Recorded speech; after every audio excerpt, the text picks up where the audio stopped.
Hello and welcome everyone to GCC's Career Services Speaker Series. We're so excited for you to join us live from home, We're looking forward to talking with our speaker, Erica Maxwell, today. She's our second speaker in the series. The goal of this series is to get to some different perspectives from industry leaders to share their leadership experience and transformation. We'll have another speaker in November, so make sure you hop on then to join us. So to kick it off, I'm going to ask Laura Hanau, and my name is Lindsay Walker. We work in career services at GCC to introduce our speaker we have today. Hi, everybody. Thanks, Lindsay. I'm going to go ahead and read the intro. Today's speaker is Miss Erica Maxwell, the first Associate Superintendent of Equity, Diversity, and Inclusion at the Arizona Department of Education, in which she has more than 25 years as a certified educator. In her education tenure, Maxwell has served as an administrator, adjunct faculty, member of the Chandler Gilbert Community College, and as faculty associate at Arizona State University. In addition, Maxwell is a co-founder of the annual Arizona Multicultural Education Conference and co-founder of Club READ, which is Read Experiences Appreciating Diversity, which is a summer literacy initiative in Chandler. Maxwell served on the board of trustee for Child's Play and was the school's administrator representative for Southeast Maricopa County's First Things First Regional Council. Recognized for her community involvement and excellence in education, Maxwell received the 2017 Literacy Leadership Award from the Ocotillo East Reading Council. Also, the 2016 Outstanding Adjunct Award from Chandler Gilbert Community College and the 2015 East Valley NAACP Education Advocacy Award. She's originally from Cleveland, Ohio. She resides with her two teenage children in Chandler. So welcome, Miss Erica Maxwell, to GCC's From College to Leadership Speaker Series. We are very excited to have you here today. So Lindsay will start off with some icebreaker questions, so I will hand it off to her. Erica, thanks for joining us. We want to get to know you a little bit more on a personal level. We will have time to dive into your career and leadership knowledge. So we decided to start off with some rapid fire questions. And these are just fun questions to kind of clear the nerves. You can answer whatever pops into your head first. Are you ready? Check your, I think you're on. There you go. That's dangerous, but that's okay. Awesome. Okay, here we go. What is the last show or series you watched on TV? Bad Blood. Ooh. On Netflix. That's really good. I like mobster mafia type movies, and that's what it is. That's a good one. Okay, I'll check it out.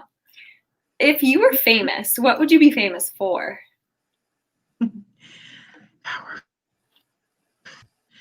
I would be famous for, and I'm going to just, according to my kids, I would probably be famous for making things difficult. That should be simple. That's a skill that only mothers can have. All right. What's the last song that you sung out loud, Erica? I was listening to music last night. Probably, KRS-One maybe. There were a couple that I sang out loud last night, but that's what pops in my head. No, Music Soul Child. Yes. That. I can't think of the name of it. Just chill. We can hang out, just chill. Yeah. Yeah. All right. This one's an easy one. What is your favorite food this time of year? Maybe it's not an easy one, actually. Sweet potato pie. Oh. And chicken, corn, chowder, like soup. I just made some of that, a big crock pot. And then I haven't made my first pies of the season yet, but it's coming. Oh, you're making me hungry. This is the lunch hour, so our appetizers are high. All right, last question, fill in the blank. Leadership is? Leadership is multifaceted. Awesome. So with that, I am going to invite Laura to kick off our interview with you with the first question. Thank you, Lindsay. All right. So tell us about yourself and your position right now. So I, as you stated, started in education as a teacher in 1993. Oof, I'm really, really dating myself. You can do the math. And I started off as a teacher. I've been an administrator, being an assistant principal, a principal, an academic coach.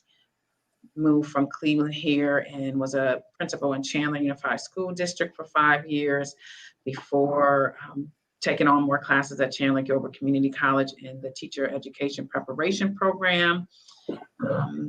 Worked at ASU, was an academic coach in the Gila River community at a charter school there, and have had so many roles, worked as a principal, returned as a principal in a school in South Phoenix that served opportunity youth, and then just was blessed with this, fortunate to land this position as the first ever Associate Superintendent of Equity, Diversity, and Inclusion under the leadership of Superintendent of Public Instruction, Kathy Hoffman. It has been more than I imagined it would be. She started and had this vision and knew that in order to ensure equity for all students to achieve their full potential, as our vision states, it would take intentional work around that. And my role is to really drive the internal and efforts to better serve those students that have been marginalized in our educational communities. Yeah, that's really good. One thing that I forgot to mention before we get too far into our time with Erica, those of you viewing online, if you would like to add a question in the comment section, we can get to that towards the end of the presentation before we close up with Erica. So thanks for sharing, Erica, more about your position right now. And we're excited to kind of see the steps along the way and from your anecdotes and stories. For today, what does success mean to you?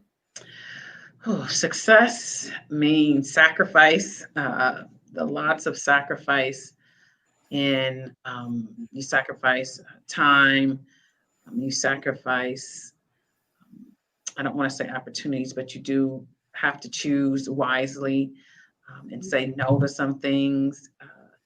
It really means achieving goals that you set, both personal and professional goals, achieving those and going to the next step. It means continuing on, not being complacent where you land, seeing opportunities, seizing opportunities, and looking at them as a way of achieving your goals. And then really ultimately for me, success is being able to walk in your purpose and your passion, and having those align is success for me. That's so good. Thank you. Great. So then what does it mean to be a leader? Being a leader means recognizing not only strengths within yourself and areas you need to improve upon, but acknowledging the work of your team members, recognizing their strengths, areas in which you could coach them in so that they can achieve success, in coaching leaders as well. For those that want to go that route, reimagining things, not being complacent with the status quo. I always say the status quo has got to go. Being a leader means making shifts, shifting paradigms, looking through a lens of equity, diversity, and inclusion that includes your experiences, understanding the experiences and challenges of others, their trials, their triumphs, and really growing and learning in your role. And it's courageous, being consistent, courageous, and committed. Yeah. You mentioned something that I want to expand on a little bit. You mentioned the triumphs and the trials. Being a leader, you've gone through both. And so can you elaborate a little bit more on some of the barriers that you have had along your career journey? Well, being a Black woman is often a barrier, unfortunately.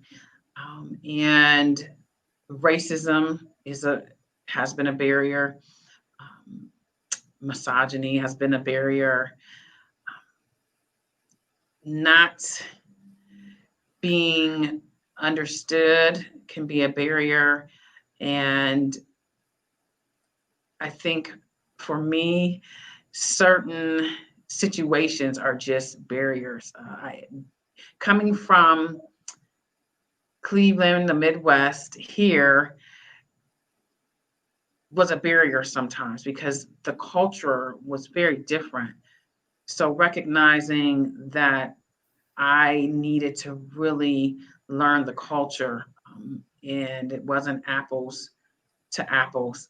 Moving here was it was a barrier. It was a challenge that I really had to overcome and really understand the culture of Arizona, the city in which I resided. I resided in several cities in the East Valley, but utilizing those as opportunities to grow and learn and stretch myself and my thinking. So with that, that's a lot. That's a lot of barriers that you have overcome and you continue to overcome. In general, do you have a way that you deal with failure, that you kind of work through it, or just barriers? So, yes, I sometimes I cry through it, and for me, it's about the reflection. Failure is about reflection, and I am extremely hard on myself, more hard on myself than most people realize. And failure is part of the journey for me. It has to be a part of the journey, and it has to be seen as an opportunity to grow, to improve, to utilize that as a way, as a catalyst to impact change within ourselves and within organizations many times. Yeah, that's so good. Just the perspective that you choose to frame the situation. Can you name a person who has had a tremendous impact on you as a leader? Maybe someone who has been a mentor to you? Wow. There's so many people, right? But I think my mom definitely. She received her college degree from Case Western Reserve University she was 49, 50 years old. The things that she spoke into me, into my life, and just she's impacted the woman I've become. And just knowing that she was proud of me before she passed on meant a lot. And I rely on the things that she again taught me, the positive that she really spoke into my life on a regular basis. And there are a lot of Black women, and I'm going to say most of the people that have mentored me and had a huge impact were Black women.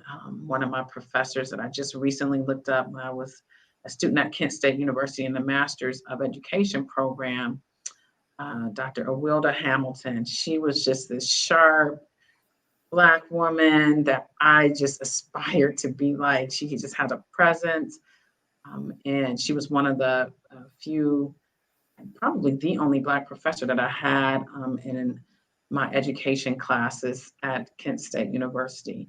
And she was just a great role model. She had been an administrator, all the places I wanted to go, she had been there, and just was the epitome of a professional, knowledgeable woman. And so she doesn't know this, and I said I'm going to reach out to her and let her know, because it's so important for teachers to know what type of impact they have on students. And so I did recently look her up just last week, a week or so ago, and she's had a tremendous impact on me as well. I have a follow-up question. What is the best way for maybe our students to try to connect with like a mentor? Mentorship, it's essential.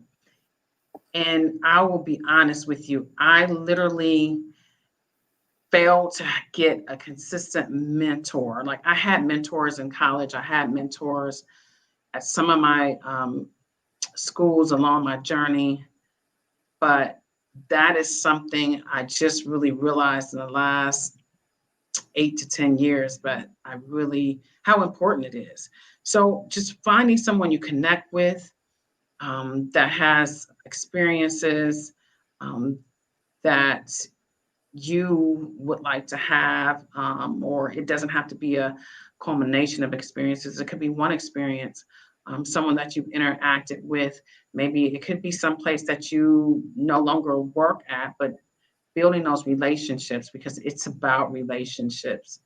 The relationships are foundation and foundational for success, because those are going to be the people that have traveled some of the road that you've traveled, that can really give you sound advice, and someone that really cares about you, and that you can be transparent with.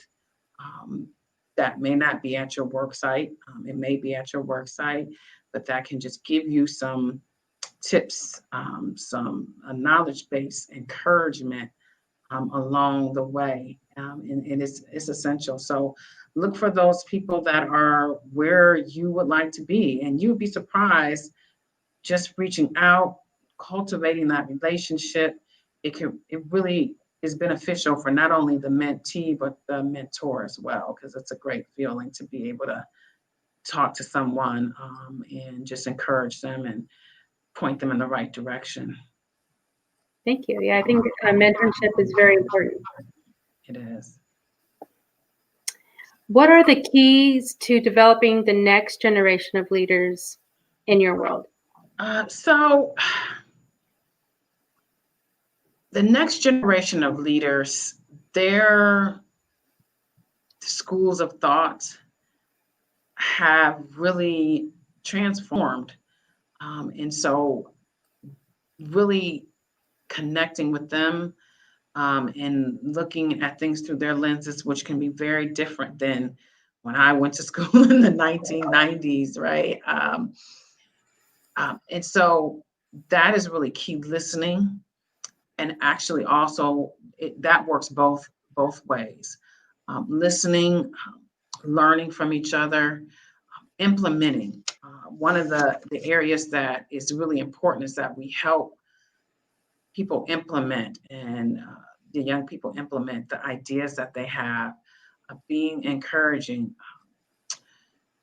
helping them stretch themselves. And we have to stretch ourselves too, and understand what it is that is needed for success, and providing those tools that are different tools, with the shift to online, virtual learning.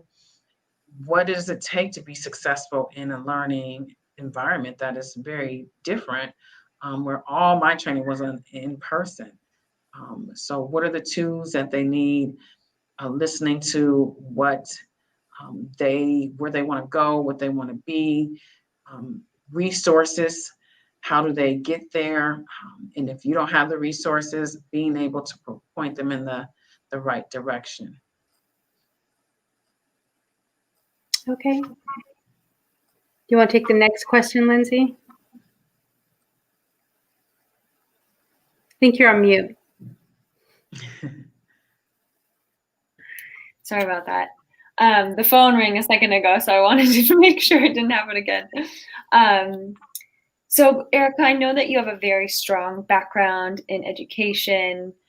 Here at GCC, we do have education programs. And so let's say you are their mentor. What sort of wisdom can you give those students as they are beginning their college to leadership transformation? What are some of those key things that they should keep in mind right now? Right now, being and having the skills to effectively teach online is really, really important. Being able to build modules and provide instruction in an online environment is really important. Being able to connect with students, and connecting the content is crucial to comprehending. Stretching, stretch yourself. Get to know that your professors, opportunities to interact with students in the school environment. Volunteering is really important. Even it's a volunteer position, but it helps immerse you in a variety of school cultures. You get to learn from teachers, administrators. Really, network is really important. That networking, building relationships, stretch yourself. You may have an idea of, oh, I want to teach this at this school. Variety. Go to a variety of different schools and levels in different places. And consider we are a very diverse state, and not only ethnically, but when we talk about rural and rural remote areas, I really encourage students to go to some of the rural and rural remote areas and explore. Use this time to explore, find what you really like.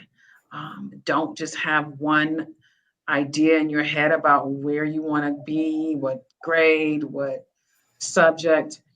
I really would use this time to explore and build a network and relationships with people. Those are great. I actually had some questions come in from our live viewers, so we'll go ahead and integrate these. I'll ask the first one, and Laura, if you want to ask the second one. So we're kind of going back a little bit, but for students interested in having a mentor, how can one approach an individual to act as a mentor? You kind of touched on this, or do you feel like they happen more organically? Like, do the students need to be very assertive, or do you think it happens organically? So I believe in intention, and I believe in speaking truth to power, but action is necessary as well. So if you have someone in mind, approach them. Ask them, hey, can we get together for over coffee, or for me, it would be chai tea, and just start building that and have an informal conversation with them, because people are flattered. I know I'm flattered if someone says, hey, yeah, I would love, for you to mentor me, or tell me I would like to learn more about your role, and start with that and ask, 3 or 4 questions. Being intentional is very important. So approach the person and ask, even if they have someone that is an administrator, ask them, hey, I would like to meet you or speak more with you about what it is that you do in your role. Can I get 30 minutes on your calendar? You would be amazed how people would reply. Direct communication. Yes. Yep. And being intentional. That's great. I have a question regarding your current position as the Associate Superintendent of Equity, Diversity, and Inclusion. For our students, why is that so important? Because we are living in a time where we have lots of diversity. We want people to feel included in our education system. And we know that there are groups that are not faring well when we talk about academic and social outcomes. And so we must address that. and it's equity is about outcomes. So we have to be aware of where we need to improve. And again, being intentional about outcomes, the access, treatment, opportunities, resources, and shared accountability. The 6 goals of equity, how they play out in school systems, in classrooms, in Arizona. So it is imperative that we close the achievement. People call them gaps, I call them chasms. And if you're not looking at things through the lens of equity when it comes to your decision making, then we're going to continue to have the inequitable outcomes that we see through our data. Okay. As another question that came in and associated with what you just said, working at the Arizona Department of Education, when it comes to relationships, how do you build relationships with your team or those that you work with to guide them to a common goal as a leader? Yeah, so I, again, intentionally, we have, and we're still having, let's do lunch. We rotate around. Even me, actually, today at one, I'm meeting with one of the staff members that I've already had lunch with, but we do this intentionally, and we just get to know each other. Sometimes I think I have in the past, sometimes I'll provide a conversation starter, but building the relationship of getting to know who my staff members are as people, and my team members, that's where it starts. And then I know right now, just in the next couple of weeks, we will be completing a team assessment questionnaire. What are the needs of the team? Helping people really be able to be transparent so you can begin to formulate and drive what areas to focus on so that everyone can be successful. Listening to team members about what their concerns are, what their needs are, so we can move forward. But it's all intentional. It's very, very intentional. And in letting them get to know you, and that you're all in this ship together, right? And we want to sell, stay more than afloat. We want to sell the 7 C's with success. And so having that personal relationship, and making time for that is essential. I call and check in on staff members. I just get them on the phone. Not making staff means the only time you can chat with and talk to or see your staff members. So it has to start at the foundational level with building relationships with team members, and valuing their input and their feedback is really important as well. And it's been challenging during COVID, all online, virtual. We have started back into office reentry, but that's voluntary. So it has to be even more intentional now, because of the fact that we're not interacting in spaces that are in person. Yeah, that's so true. So what wisdom can you share with our students who are completing a degree and embarking on their leadership journey? Yes, see, everything that happens is an opportunity to learn, to grow. Sometimes it's an opportunity to pull back and go slow, and accept everything that happens as an opportunity to your future destination. I always say, stay humble. Make sure that, I have gone from an administrator to an instructional coach. I was fine with that. It wasn't, I don't have to be in charge at that point. And I said, this is a great opportunity. It really gave me the opportunity to work on and work with the Native American population here. I strongly suggest that you, if you have any opportunities to volunteer, work with a Native American community, expand your experiences. I student taught overseas, and definitely hands down the best experience and thing that I could have done, because it really prepared me for a diversity in the educational environments. I didn't want to be singular in my experiences, so I took opportunities and stretched myself. I saw flyers like, oh, this is cool. This would be cool to student teach overseas. And that's what I did. Didn't know actually how it was going to work out as far as, okay, don't limit yourself. Don't limit yourself, because do those things that are going to set you apart from everyone else, that are going to stretch you, help you grow, help you build that network and those relationships in a variety of settings. And it will really enhance your effectiveness as an educator. Erica, I love hearing this transformation, right, from college to your current position right now. And one of the questions that just came in, and I was thinking about it, is what was your biggest growth opportunity as a leader, or it's currently happening with COVID, and was there a pivotal moment in your career that helped you move into a leadership position?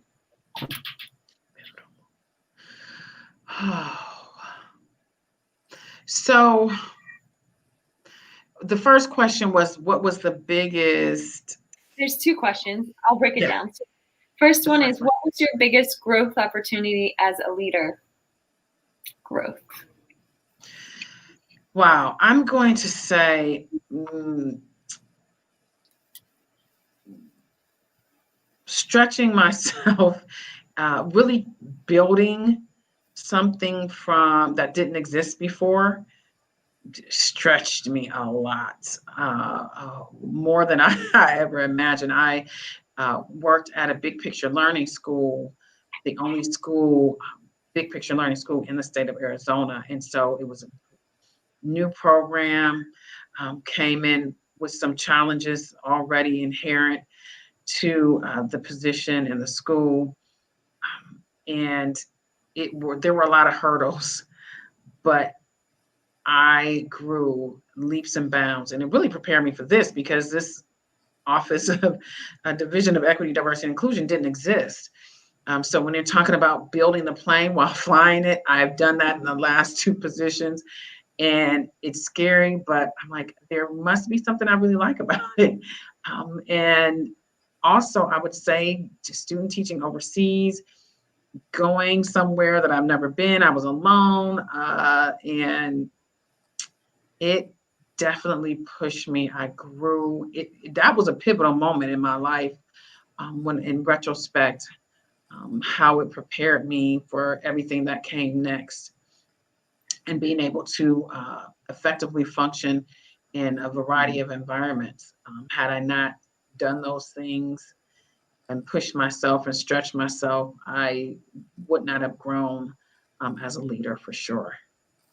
It sounds like a lot of the growth came through those challenges and times outside of your comfort zone.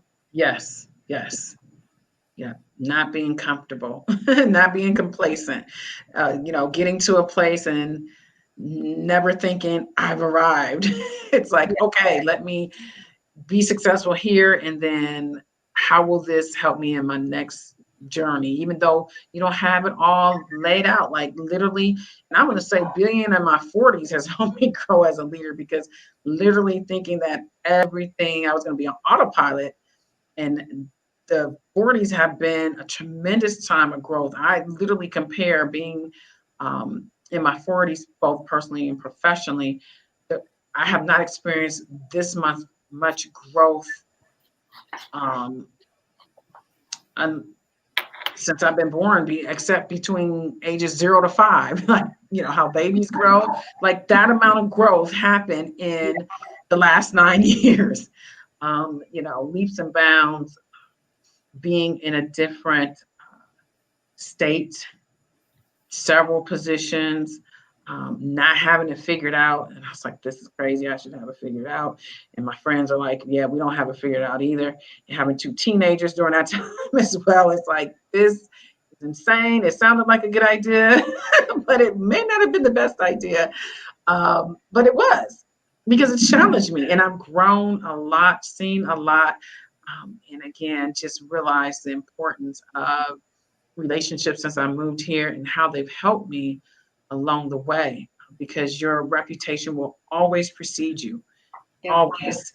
And so even when you're upset and you've been done wrong, whatever the case may be, you always maintain professionalism, grace, and it can be difficult, but it's really a learned skill. And you continue on and think about what happened, what you can do better, what was in the locus of your control, and how you've grown from it and move on. Okay, so we have another question that came in. How do you stay motivated when you are facing hard times? And how do you keep persisting when things seem too hard, and get over that hump? Wow. Friendships. I call people. Literally yesterday, I was in a state of, oh my gosh, sometimes you don't even know why something's happening, what's upsetting you per se. But being able to call on people and just have them listen is really, really important. Knowing that you are not going to have all the answers. You're going to have to be comfortable with that. You're just not. That you're still figuring it out. But having people to listen to and really just depend on is really, really important. And always, just for me, always being reminded that I'm here for a reason. I'm fulfilling a purpose, and I have to proceed, right? And that I have the tools and skills and abilities to persevere. It's difficult. It's challenging. It's been really challenging. COVID has been really challenging. And just allow myself grace and space to feel a certain way, and then think about what I need to do next to get to the next step. So it's been so great to hear just some of your experiences and how it's brought you to where you're at today. And I'm very curious, do you have a working leadership philosophy that you kind of work from? I mean, you've hinted at certain things. I don't want to put words in your mouth as that's your philosophy. Do you have a philosophy, and what is it, if so? My philosophy is, and that's a good question, because I remember as an education student, we had to have our philosophy of education. My philosophy really lies in EDI, as far as I believe that we have to work collaboratively to ensure that all students receive an equitable, diverse, and inclusive education, not only in this city, county, state, but in the United States. And my philosophy is that I want to work towards that, impact change, and that equity is really leading with equity is from the inside out. Checking myself, really examining ourselves, examining who we are as an agency and where you work. And those little steps moving forward will eventually lead to leaps and bounds and improvement for students. I want to follow up with that what you just said, but I also want to remind people we are heading towards the end of our presentation. So if you do have a pressing question that you'd like to ask, please put it in the comment box, and we will get to that. But Erica, your work with EDI, equity, diversity, and inclusion is so important. And I'd love to know what you would share with, this is kind of a multi-tiered question. What would you share with students that they can do today to make a difference in their own life? And you kind of alluded to maybe starting from the inside out. What can faculty and staff do today? And then what can an institution today do to ensure that our students are being given the services that they are being told they will, and seeing everything through that equity, diversity, inclusion lens? Yeah. So I always say you have to start with yourself. So that means, what are you doing on a daily basis? What are you saying? What are your thoughts and reactions and or responses to certain people, certain groups of people? Are you, I don't want to use the word confronting, but are you challenging what people say when you're around and you hear it, or do you just let it slide? It starts with those. It starts with those things. We don't just become equitable, diverse, and inclusive once we walk into our spaces, and once I walk into this building. We have to check ourselves. How are we responding to people on a regular basis? Do we even respond to them? Do we see them? Do we acknowledge them? And then as an institution or teachers, I would say, look at what you're teaching and how you're teaching. Are the materials that you utilize, are they representative? Are they culturally diverse? Are your methods, do they include multiple learning styles? How do you respond to certain students that need support? Do they have access to you for that support? What are your outcomes? Equity is about outcomes at the end of the day, because we measure the outcomes and we see that there are inequities in our outcomes. When you see inequities, how do you work individually, collaboratively to address those so we can move the needle? As an institution, I always say the 4 Ps. What are your policies? What are your programs? What are your procedures and your practices that are related to those? Are they achieving the intended outcome? Who are they intended to help? Are they supporting and helping those populations? And also, what could you do? And just choose one area that you might want to focus on. You might say, this policy is biased and it's leading to inequities for this group or groups of students. Having those conversations with the leadership about them, and having conversations with students is really important. To go back, digress a little bit to teachers, listening to them about their treatment, their experiences, because it's very telling when you get that anecdotal, those conversations with students. And what do you do with the information? If you can collect information all day, but if you're not utilizing it to impact change, and how are you in your role and responsibility able to impact change? Man, that's so good. Thank you so much, Erica. I don't see any new questions. Laura, if you don't have any other questions, I will close us out. So Erica, thank you for the rich conversation today, and taking time out of your busy schedule to join us for this discussion on college to leadership transformation. And for our viewers, I hope that you'll be able to join us next month as we host another leader from a different industry. Please follow us on social media to get the latest updates for events and career tips. So you can find us at GCC AZ Career Services on Instagram and GCC Career Services on Facebook. And with that, we will sign off and look forward to seeing everyone at the next one. Thank you. Thank you, Lindsay and Laura. Everyone be well. You too. Thank you.